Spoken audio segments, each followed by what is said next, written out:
كده خلاص يا حبايبي. قدمت مربى الجزر بالبرتقال وقشر الاستفندي وقشر البرتقال وعصير الاستفندي وعصير البرتقال. ميكس جميل جدا بين الجزر والقرنفل يا جماعه، وحطيت كام عود قرنفل. في منتهى الجمال المربى الجميله اللي في البيت، شكلها جميل جدا وقد ايه حلوه قوي وطعمها جميل. 2 كيلو الا ربع يا جماعه ادوني الكميه الحلوه دي. بطرمانين كويسين والطبق ده كويس برضو، حاجه جميله وحاجه نظيفه في بيتنا احنا، زي ما احنا متعودين ان احنا نعمل كل حاجه في بيتنا. المربات الجميله والحاجات الحلوه. بصوا ده الصوص بتاعها استوى ومكرمل وكويس. احنا زي ما احنا متفقين اللي احنا بيوريكم كل حاجه حبايبي. وحاطين انا سايبه القرنفل فيه، القرنفل عشان يدي طعم حلو جدا مع الجزر مع القشر الاستفندي مع البرتقال، بصراحه في منتهى الجمال. ولايك وشير يا حبايبي عشان تشوفوا كل حاجه جديده عندي، واشوفكم دايما على خير في وصفه جديده. باي باي حبايبي، عاملين ايه؟ اخباركم ايه؟ النهارده بقى هعمل لكم حاجه جميله جدا. هنعمل مربى الجزر يا جماعه. الجزر بدأ يرخص وبقى جميل ومفيد، واحنا كل حاجه برضو عايزين نعملها في بيتنا زي ما احنا متعودين. انا معايا دلوقتي هخش على المقادير على طول. انا جبت يا جماعه 2 كيلو وربع، 2 كيلو ونص جزر. اوكي، بعد ما غسلتهم وفشرتهم طلعوا من 2 الا ربع. ماشي، يبقى احنا معانا 2 الا ربع من الجزر بعد ما اتغسل واتقشر واتفشر. في ناس بتسلقه وبتقول نفشره، لا الطريقه دي غلط. لازم الاول واحنا عايزين نحتفظ بالسكر بتاعه وبالقوام بتاعه، مش عايزين نسلقه ونكب الميه بتاعته وبتاع. هو سهل جدا ان احنا نقشره يا جماعه.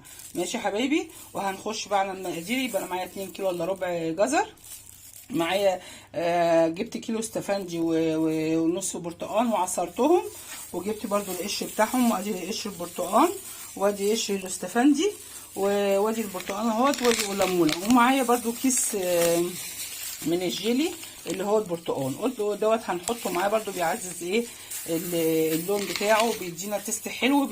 وفي ماده جيلاتينيه بدل ما نحطه. واللي مش عايز يحط جيلي ممكن نحط ايه يا جماعه، نحط معلقه الجيلاتين اللي هي البودره العادي اللي من عند العطار. ماشي. دلوقتي احنا هنحط بقى السكر اللي احنا قلنا معانا كل كيلو مربى يا جماعه، كل كيلو مربى عليه نص كيلو سكر. ماشي، انا دلوقتي ده نص كيلو سكر هنحطه كده عليه على طول على بعض. وطبعا انا معايا كيلو الا ربع، فانا المفروض ان انا احط برده دي ربع كوبايه، واحط كوبايه الا ربع. احنا عاملين المقادير دي بالظبط علشان هي المربى تطلع ايه كويسه. ماشي، ولو حد عايز كمان يقلل السكر، بس انا يعني مش يعني دي مربى واحنا ممكن ناخد منها معلقه او معلقتين، مش هنكترش كتير. انا برضو هحط القشر عليها كده، قشر البرتقال هيدي ميكس حلو قوي من البرتقال والاستفندي. عايزه اقول لكم الريحه تحفه جميله قوي. وهنقلبه كله مع بعض. وهحط برضو العصير البرتقال مع الاستفندي. انا عامله كوكتيل يا جماعه. ماشي، عصير البرتقال مع الاستفندي. ماشي حبايبي، هنحطه كده وهنقلبه وهسيبه بقى ساعتين كده. واحنا في المطبخ كده نسيبه ساعتين بحيث ان احنا يشرب، ينزل ميته وينزل السكر بتاعه يشربوا من بعض. البرتقال بقى مع قشر الاستفندي مع الجزر هتبقى مربى خطيره جميله جدا. وهنقلبها بقى ونركنها شويه، نركنها ساعه ساعتين، عايزه 3 ساعات. ممكن تسيبيها من الصبح بالليل، عايزه مستعجله عليها على طول تولعي عليها مفيش مشكله. بس هي دي بقى الطريقه. وثانيه واحده وخلينا بقى ايه بعد ساعتين ونجيلكم ثانيه واحده في فاصل وهنوصل. بصوا حبايبي، كده يبقى بعد ساعتين من الجزر الجميل اللي احنا هنعمله مربى.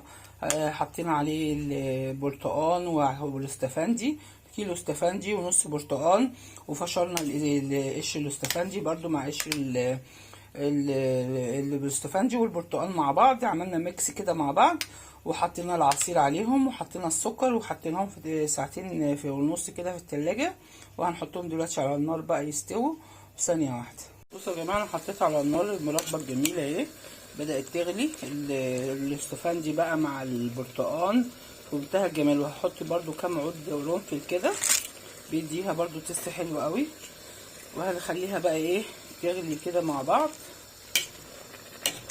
هي اول بس ما تغلي وتبدا تغلي وتستوي تخش على تشرب الميه شويه. انا ما حطيتش ميه يا جماعه، انا حطيت بس العصير البرتقال والصوص اللي هي نزل معاها وسبته. انا هخليها بس تغلي شويه كده، يعني تاخد غلوتين جامد، وبعد كده هنوطي عليها يا حبايبي. ماشي، وثانيه واحده خليكم معايا.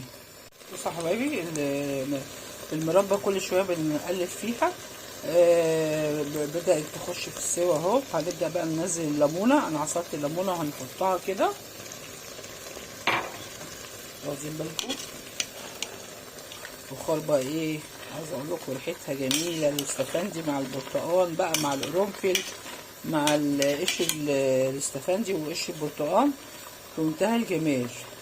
ماشي يا حبايبي. واخر حاجه بقى هنستنى لما تخش في السوا خالص وهوريها لكم. هنحط الكيس الجيلي يا اما معلقه الجيلاتين. ماشي يا حبايبي، وثانيه واحده. بصوا يا حبايبي، المربى بدأت تخش في السوا خلاص. مربى الجزر مع الاستفندي مع صوص البرتقال مع الاستفندي والبرتقال في منتهى الجمال. انا دلوقتي برضو معايا الكيس الجيلي اللي قلت لكم عليه بالبرتقال، هنحطه بقى كده في الاخر. وعصرت نص الليمونه وهنقلبه بقى. ده هيديله قوام بقى يا جماعه، وهتبقى جميله قوي ويعزز اللون. وحاجات جميله قوي احنا بنعملها برضو في البيت بنظافه بجمال زي ما احنا متفقين يا حبايبي. مربى جميله. بص ال2 كيلو ما خسوش ولا حاجه. انا هسيبهم برضو يستووا كده ويسبكوا. اول ما الشربات دوت اللي هو بصوا الميه كلها اتشربت اهي.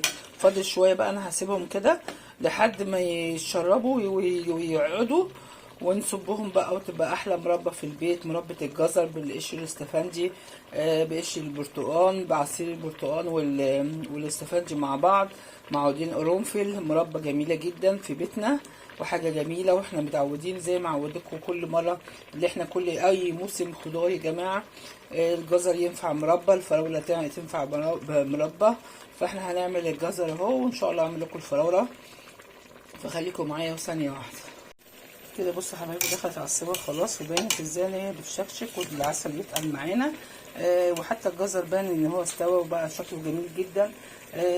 وحطيت معانا برضو زي ما قلت لكم ان انا حطيت الكيس الجيلي البرتقال حطيناه برضو، ادى قوام حلو قوي وادى لون حلو برضو، عزز اللون.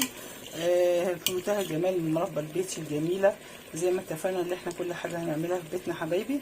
وثانيه واحده بقى تبرد ونفضيها ونوريها لكم. ثانيه واحده.